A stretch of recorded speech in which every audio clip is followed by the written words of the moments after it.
நன்றி ஆண்டவரே, உம்மை துதிக்கிறேன். பிதாவே, உம்மை துதிக்கிறேன். அப்பா, உமக்கு நன்றி. இந்த வேளையிலும் இயேசு கிறிஸ்துவின் நாமத்தினாலே நான் யாவருக்கும் வாழ்த்துதலும் நன்றியும் தெரிவித்துக் கொள்கிறேன். தேவன் தாமே எங்களை காத்து வருகிறார். இயேசு கிறிஸ்து தாமே எங்களோடு கூட இருக்கிறார். அவர் எங்களுக்குள்ளே வாசம் பண்ணுகிறார். நாங்கள் யாவரும் சில காரியங்களை எங்கள் வாழ்வில் உணர்ந்தவர்களாய் நாங்கள் இருக்க வேண்டும்.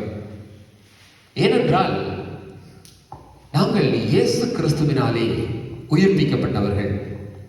நாங்கள் ஜீவனுக்குள்ளாக்கப்பட்டவர்கள், உயிர்த்தெழுதலுக்கு பங்குள்ளவர்கள், ஒளியிலே நடக்கிறவர்கள். அப்படியாய் இருக்கிற நாங்கள் எங்களுடைய வாழ்விலே நாங்கள் வாழுகிற வாழ்வானது ஒளியுள்ள வாழ்வாகவும், இருளுக்குள்ளே வாழ்றதை விரும்பாமல் ஒளியிலே வாழ்கிற வாழ்வாகவும், நாங்கள் ஜீவனுக்குள்ளே பிரவேசிக்கின்ற வாழ்வும், எங்களுடைய வாழ்வானது எங்களுக்கு ஒரு தேவனோடு கூட வாழ்கின்ற அந்த காரியத்தை பூமிக்கு தெரிய பண்ணுகிறதாயும் காணப்பட வேண்டும். அதுதான் கிறிஸ்துவுக்குள்ளே வாழ்கிறதான வாழ்வு. உலகம் என்ன விதமாகவும் சொல்லும். உலகம் விரும்புகிறதை நாங்கள் செய்தால் உலகம் எங்களை நல்லவர்கள் என்று சொல்லும். உலகம் விரும்பாததை நாங்கள் செய்தால் எங்களை தீயவர்கள் என்று சொல்லும். ஆனால் உலகம் எதை விரும்புகிறது என்பது எங்களுக்கு பிரச்சனையே இல்லை. எங்களை நேசிக்கிறவர்கள் எங்களை வேண்டத்தை விரும்புகிறார்கள் என்கின்றது பெரிய பிரச்சனை இல்லை. ஆனால் தேவனாகிய கர்த்தர், ஆண்டவராகிய கிறிஸ்து, பரிசுத்த ஆவியானவர் எதை விரும்புகிறார், எதை எதிர்பார்க்கிறார் என்பதுதான் ஒரு தேவனுடைய பிள்ளையினுடைய இருதயத்தின் சிந்தையும் நினைவும் விருப்பமுமாய் காணப்பட வேண்டும். என்னுடைய செயல்களில் எல்லாம், என்னுடைய நடக்கைகளில் எல்லாம், என்னுடைய வார்த்தைகளில் எல்லாம் என் தேவனாகிய கர்த்தர் பிரியப்படுகிறாரா என்பதுதான் அவருடைய உள்ளத்தின் இருதயத்தின் சிந்தனையாய் காணப்பட வேண்டும். அதுதான் இயேசு கிறிஸ்துவானவர் இந்த பூமிக்கு வந்தபோது அவர் சொன்னார், நான் என்னுடைய விருப்பப்படி நான் இதையும் செய்யல, பிதாவினுடைய சித்தத்தின்படி நான் இவைகளை செய்கிறேன் என்று சொல்லி இந்த பூமியிலே அநேகர் வந்து அநேக காரியங்களை சொல்லிட்டு போயிருப்பார்கள். ஆனாலும் கிறிஸ்துவுக்கு ஒப்பாய் இந்த பூமியில யாரும் வரவும் இல்லை, சொல்லவும் இல்லை.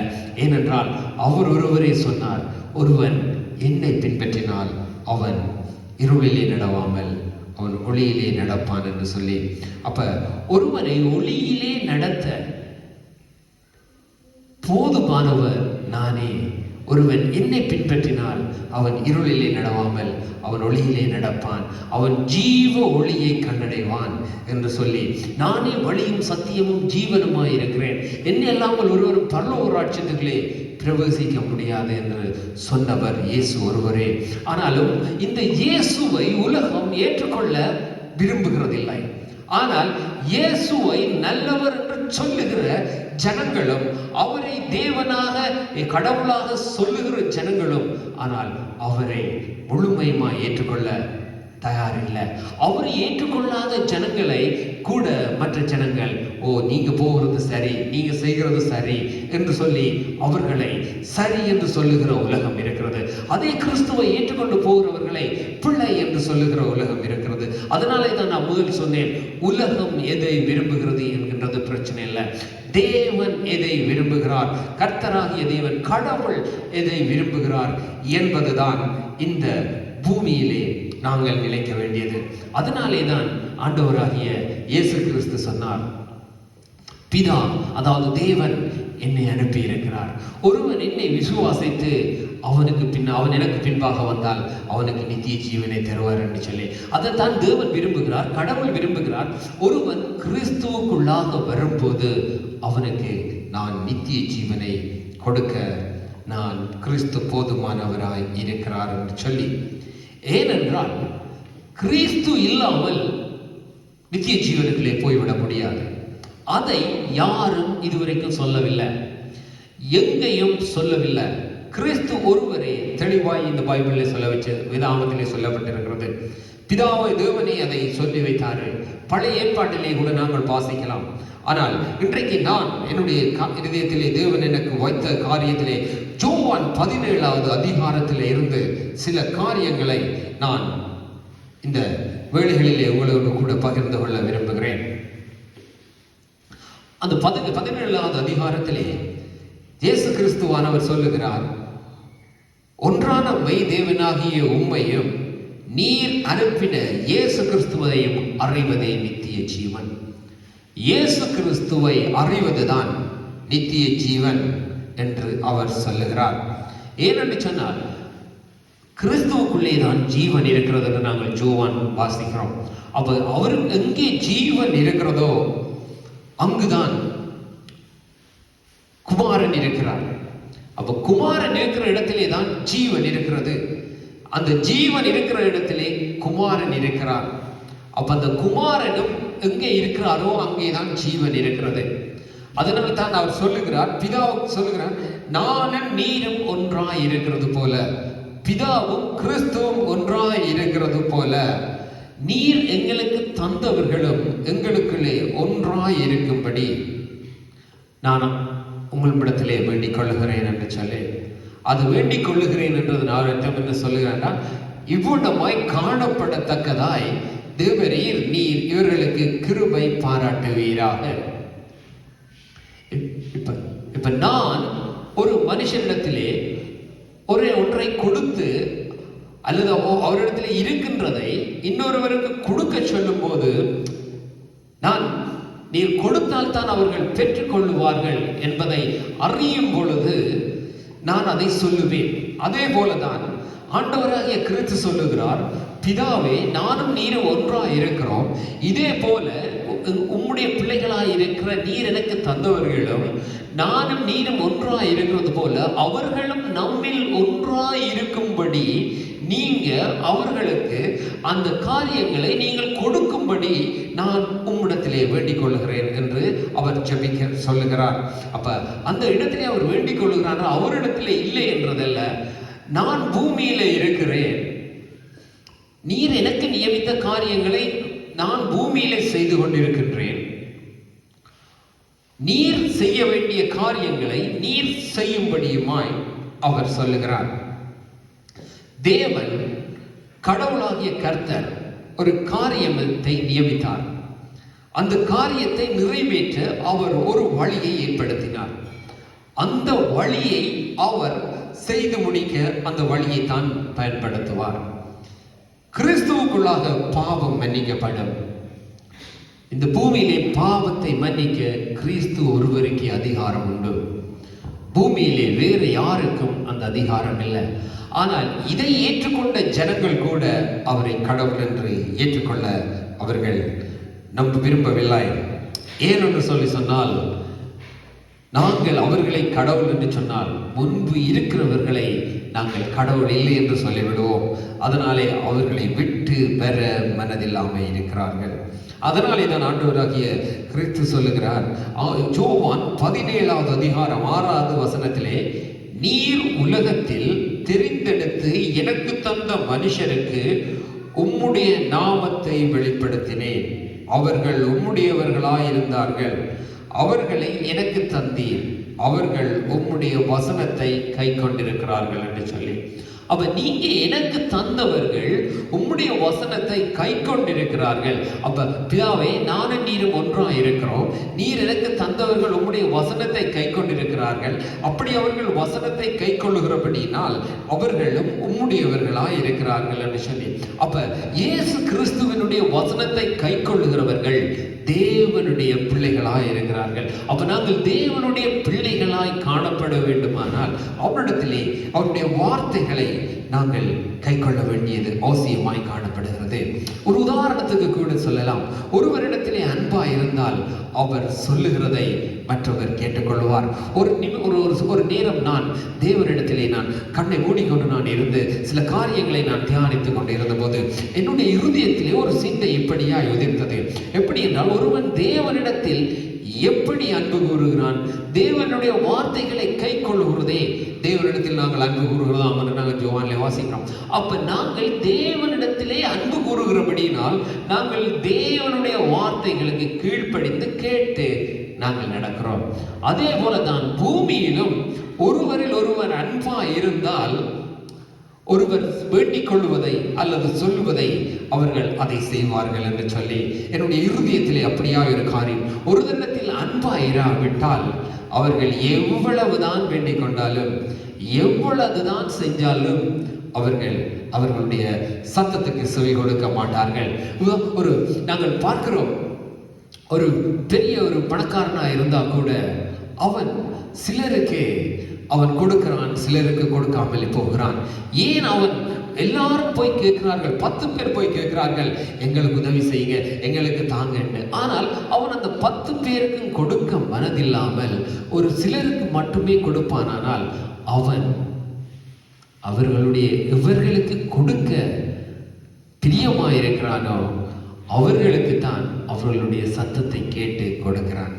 அப்ப அவன் கேட்கிறதை, அவன் சொல்லுகிறதை அவர்கள் எப்ப அந்த ஐஸ்வர்யவான் அதை ஏற்றுக்கொள்ளுகிறானோ அப்பொழுதுதான் அவன் அதை செய்கிறான். நாங்கள் கூட உலகத்திலே நிறைய காரியம் பார்க்கலாம். ஒரு பெரிய மனிதரிடத்திலே போய், நாங்கள் ஸ்ரீலங்கனா இருக்கிறபடினாலே, நாங்கள் ஏசியனா இருக்கிறபடினாலே, ஒரு பெரிய மனிதரிடத்தில் போய் ஒரு சிபாரிசு கேட்கும் போது கூட எங்களுக்கு அவர்களிடத்திலே சிபாரிசு தாங்க, அல்ல அந்த வேலைக்கு எங்களுக்கு ஒரு ரெக்கமெண்டேஷன் பண்ணுங்கன்னு கூட நாங்கள் போய் கேட்கும்போது அவர்கள் எல்லாருக்கும் செய்ய மாட்டார்கள்.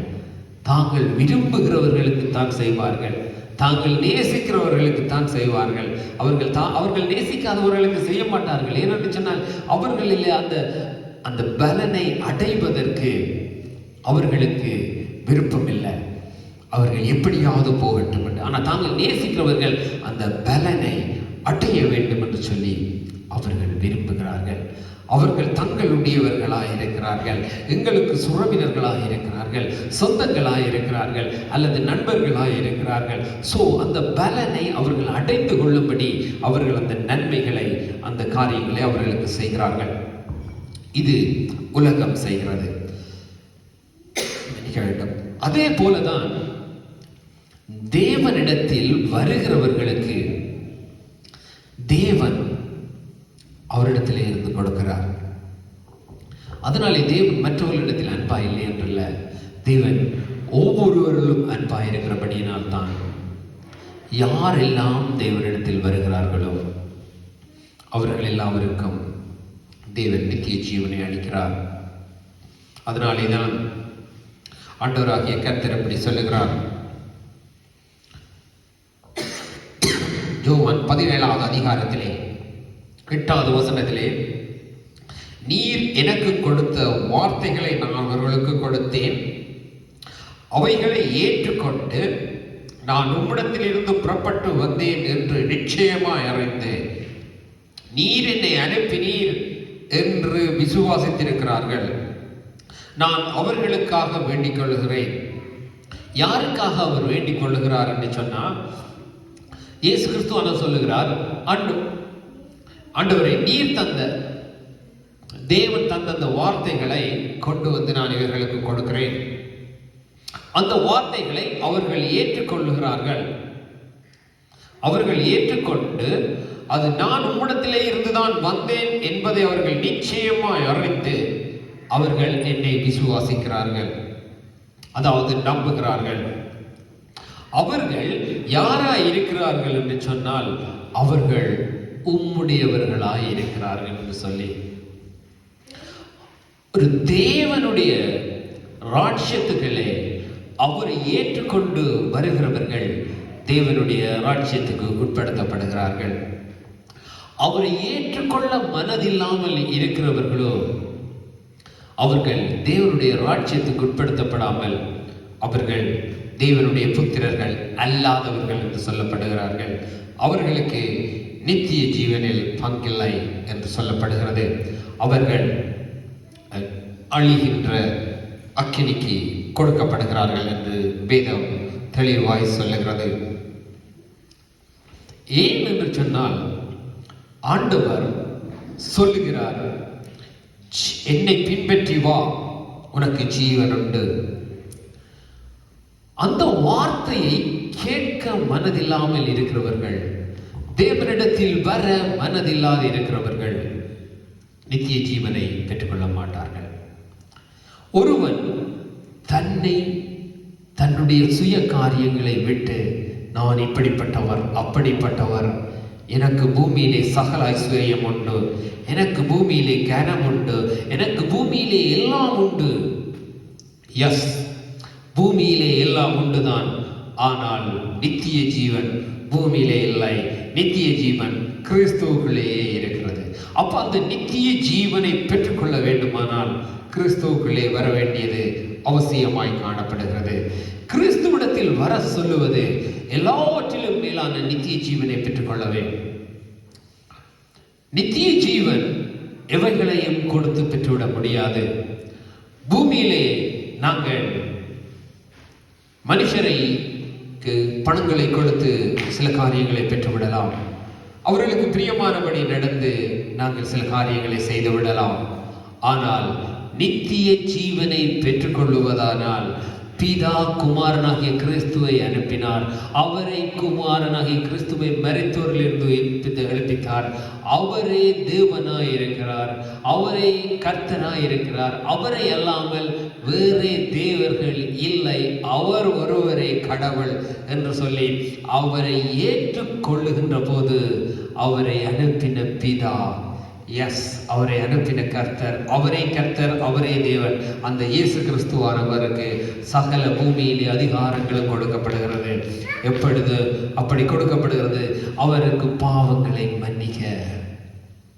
அப்ப அவர் அந்த பாவங்களை மன்னிக்கும் போது, பூமியிலே பாவங்களை மன்னிக்க அவருக்கு அதிகாரம் கொடுக்கப்படுகிற போது, அவர் பூமியிலே பாவங்களை மன்னிக்கும் போது பரலோக ராஜ்யம் அவனுக்கு நேராய் திறக்கப்படுகிறது.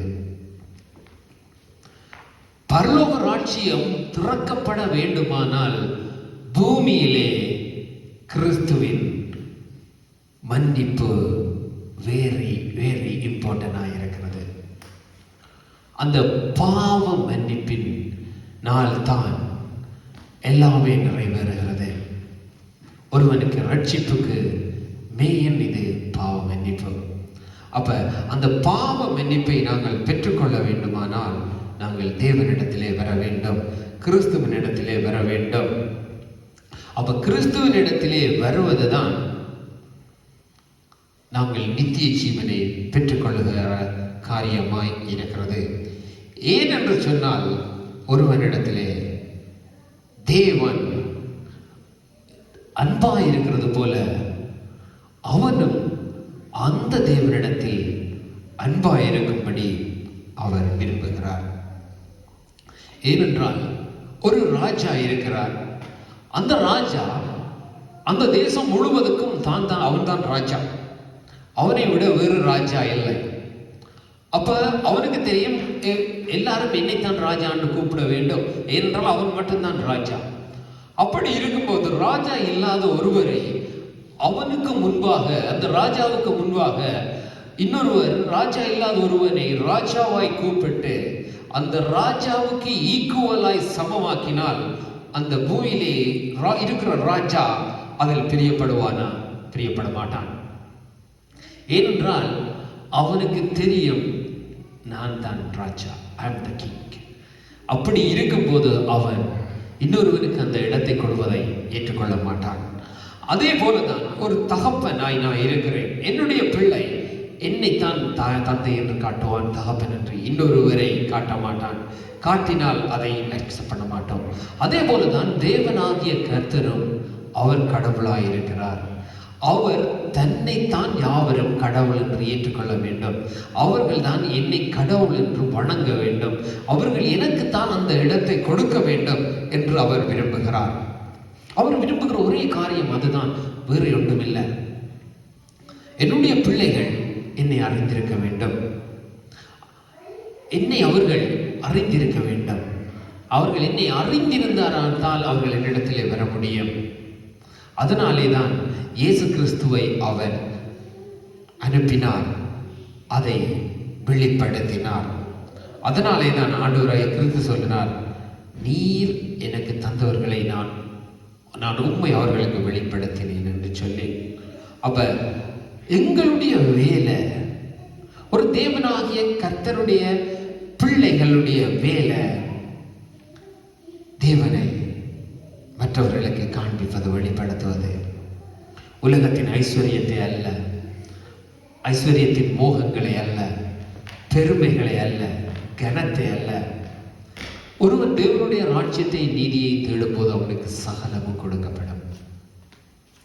ஒருவன் தேவனுடைய ராஜ்யத்தை நீதியை தேடும்போது சகலதும் கொடுக்கப்படும். கூட அவனுக்கு இந்த பூமியிலே எல்லாமே கொடுக்கப்படும். ஆனால் நாங்கள் தேட வேண்டியது தேவனுடைய ராஜ்யமும் நீதியுமாய் இருக்கிறது. அப்ப தேவனுடைய நீதி கிறிஸ்துவே, தேவனுடைய ராஜ்யம் கிறிஸ்துவே.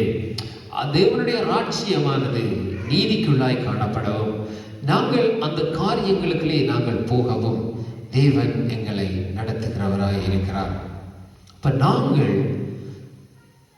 தேவனிடத்திலே அன்பாயிருந்து தேவனுக்குள்ளே சகலவற்றையும் நாங்கள் செய்ய வேண்டும்.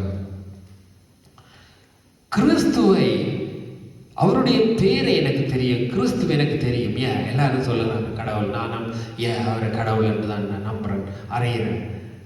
இது கிறிஸ்துவை அறிகிறது அல்ல.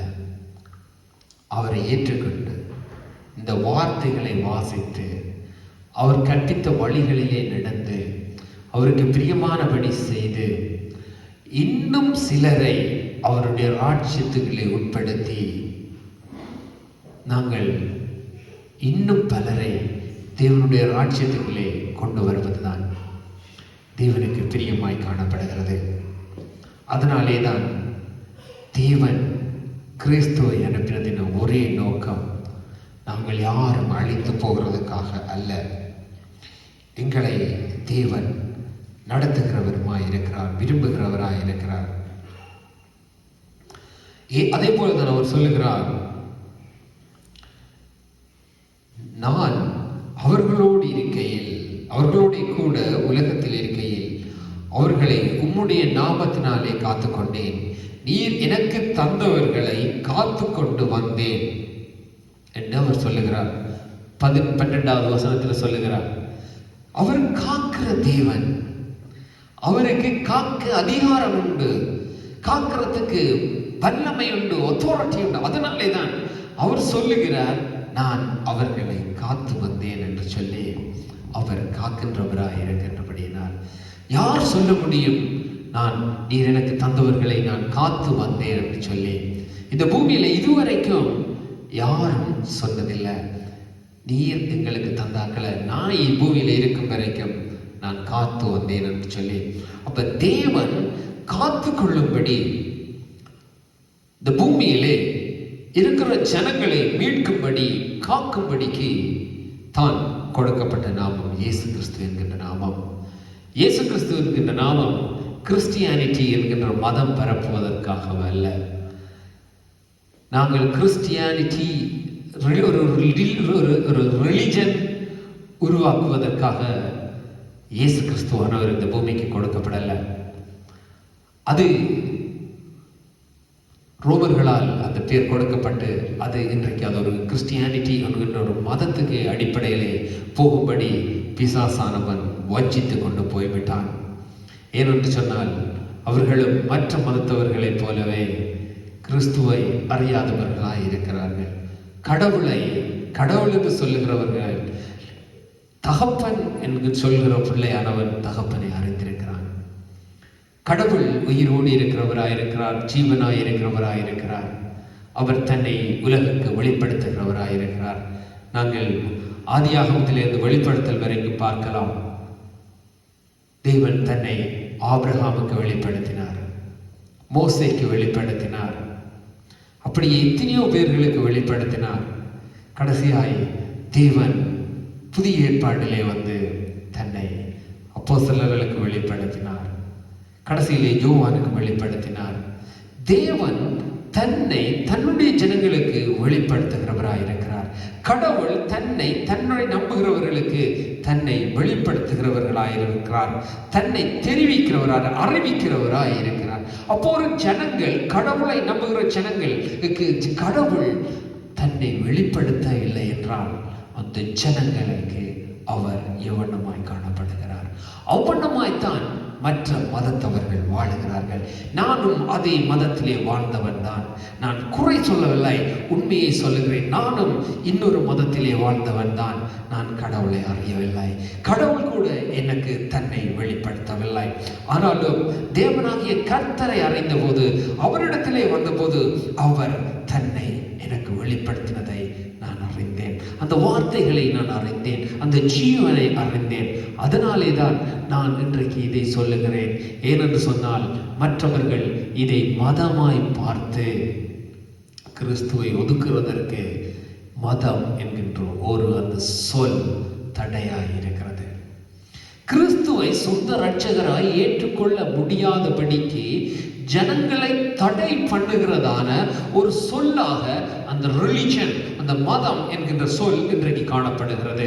அந்த ரிலிஜன் என்பதை எடுத்து விட்டுட்டு நீ இருக்கிற வண்ணமாகவே இரு, ஆனால் உன் தேவனாகிய கர்த்தர் இவர் ஒருவரை நீ அவரை சொந்த இரட்சகராய் ஏற்றுக்கொள்ளு என்று சொல்லி சொல்லுவதற்கு இன்றைக்கு அநேகம் பேர் இல்லை.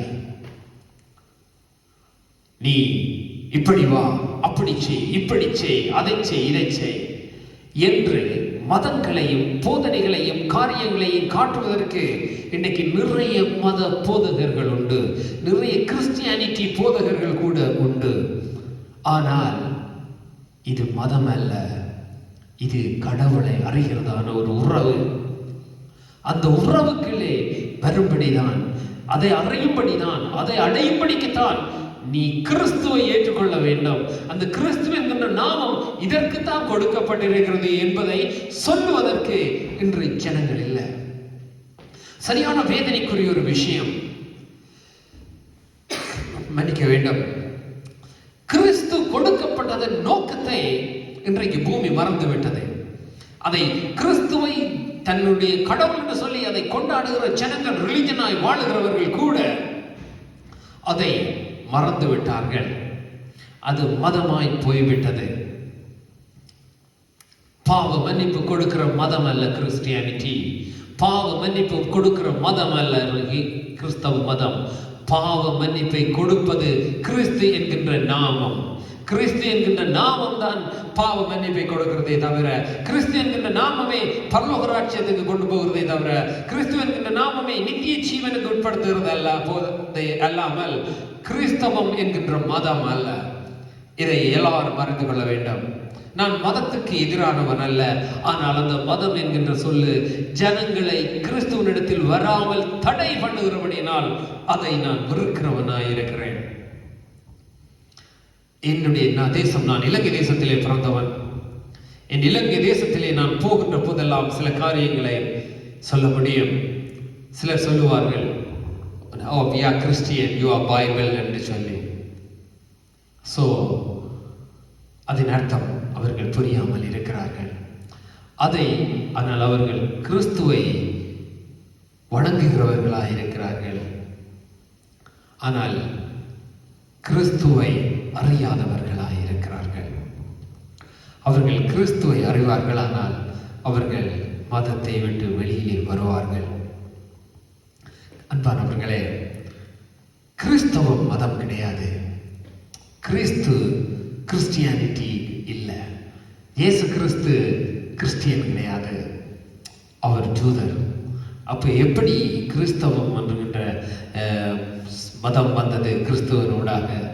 அப்போ அதை ஜூதர் வழியாய் வந்தோடனே அவர் ஜூதர் என்று சொன்னால், அந்த ஜூதர் ஏதோ ஜூதர் என்கிற அந்த ஜூதர் அதை சொல்லி பின்னாலே ஒரு சொல்லு வருமானால் நாங்கள் அதை ஏற்றுக்கொள்ள முடியும். ஏனென்றால் அவர் ஜூத மார்க்கத்திலே இருந்து வந்தபடினா ஜூதானிட்டி அப்படி சம்திங் ஏதாவது வந்திருந்தா அதை நாங்கள் ஓகே ஏற்றுக்கொள்ளலாம். ஆனால் அவருடைய நாமம் கிறிஸ்து. அந்த நாமத்திலே ஒரு மதம் வருமானால் இல்லையே. இன்றைக்கு நான் ஒரு உதாரணத்துக்காக சொல்ல விரும்புகிறேன். இந்து சமயம் கடவுள் சிவன். அப்ப அதுக்கு எப்படி இந்து மதம் என்று வந்தது, சிவ மதம் என்று சொல்லி இருக்க வேண்டும். அதன்படி பெருமானார். இன்றைக்கு முஸ்லிம் ஜனங்களை எடுத்துக்கொண்டால், முஸ்லிம் ஜனங்களை மதத்தை கொண்டு வந்தவர் எல்லாருக்கும் தெரியும். அப்போ அவருடைய பேருக்கு பின்பாலே அது வந்திருக்குமானால் அதை நாங்கள் ஏற்றுக்கொள்ள முடியும். ஆனால் மதம் என்பது மனுஷன் கொண்டு வந்த திரை, கடவுளோருக்கும் அவனுக்கும் இடையிலே போடப்பட்ட ஒரு சுவர். அப்ப அந்த மதம் என்கின்றது இங்கே பிரச்சனையாய் இருக்கிறது. அதனாலே தான் கிறிஸ்துவானவர் தன்னை வெளிப்படுத்தும் போது தன்னை தேவனாய் வெளிப்படுத்தினார், தன்னை கடவுளாய் வெளிப்படுத்தினார், தன்னாலே யாவரும் விடுதலை அடைய வேண்டும் என்று வெளிப்படுத்தினார். பிதா தன்னை அவர்களுக்கு கொண்டு வந்து கொடுத்தார். அதிக வசனங்களை சொல்லுவது அவசியமாய் காணப்படுகிறது. அதே நேரம் அதை விளக்கும்படி சொல்லுவது இன்னும் அதிக இம்பார்ட்டன்டாய் காணப்படுகிறது, அவசியமாய் காணப்படுகிறது.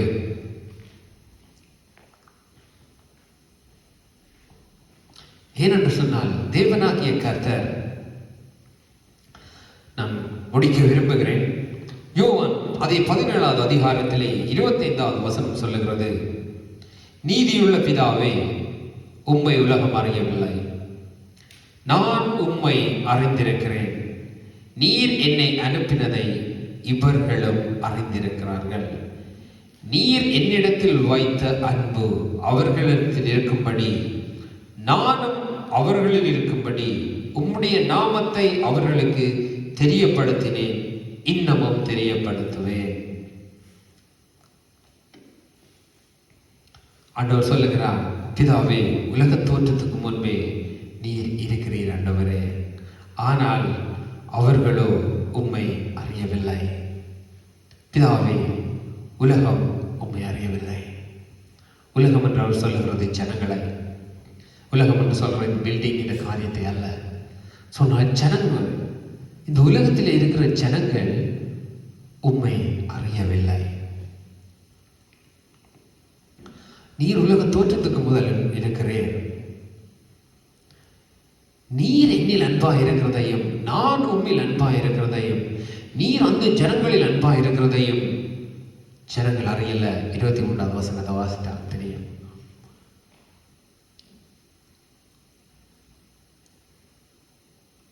தேவன் விரும்புகிறது தன்னை ஒருவனுக்கு வெளிப்படுத்த வேண்டும் என்று. ஒருவன் கிறிஸ்துவை உண்மையாய் ஏற்றுக்கொண்டு, நான் சொல்வது சும்மா சடங்காச்சாரமாய் சொல்ல வரல, உண்மையாய் கிறிஸ்தவ மதத்துக்குள்ள வருகிறவர் நான் சொல்லல. ஒருவன் உண்மையாய் கிறிஸ்துவை ஏற்றுக்கொண்டு, அதாவது தன்னுடைய சொந்த ரட்சகராக ஏற்றுக்கொண்டு, இவரே என் கடவுள், இவரே அல்லாமல் எனக்கு வேறு கடவுள் இல்லை, இவரே எனக்கு வழி, இவரே ஒளி, இவரே ஜீவன் என்று சொல்லி கிறிஸ்துவை ஏற்றுக்கொண்டு வருகிற ஒருவனுக்கு தேவன் தன்னை வெளிப்படுத்துவார். அதில் எந்த சந்தேகமும் அல்ல. அவர் வெளிப்படுத்தி கொண்டே இருக்கிறார். அப்ப தேவன் தன்னை வெளிப்படுத்துகிறதை தேவன் விரும்புகிறார். தான் வெளிப்பட வேண்டும் என்று விரும்புகிறார். அதைத்தான் அவர் சொல்லுகிறார், நீங்கள் என்னிடத்திலே வாருங்க. ஸோ கிறிஸ்டியானிட்டி ரிலிஜனுக்கு வாங்க, நாங்கள் மதமாக பெருகி போய் கிடப்போம், நாங்கள் அந்த மதத்தை போல இந்த மதத்தை. அவர் சொல்லுகிறது, நீ என்னிடத்தில் வா. கிறிஸ்துவிடத்தில் வருகிறவர்களை கிறிஸ்தவர்கள் என்று உலகம் சொல்லுகிறது. அது உலகம் சொல்லுகிறதே அல்லாமல் பைபிள் சொல்லல, தேவன் சொல்லல. உலகம் என்னத்தை சொல்லுகிறது, தேவன் என்னத்தை சொல்லுகிறார் என்பதை அறிந்து கொள்ளுகிற ஒரு மனுஷனாலே தேவனிடத்திலே வர முடியும். ஒரு நாங்கள் தேவனிடத்திலே வந்தவர்களானால் உலகம் சொல்லுகிறதை தூக்கி ஒரு மூலையிலே போட்டுவிட வேண்டும். தேவன் சொல்லுகிறதை பார்க்க வேண்டும், தேவன் சொல்லுகிறதை சொல்ல வேண்டும். அதனாலே தான் நான் இந்த வேளையிலே நான் உங்களுக்கு சொல்லுகிறேன்,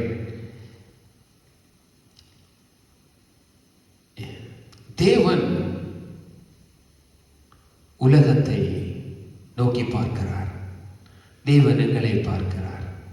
தேவர்களை நாங்கள் இருக்கிறோம்.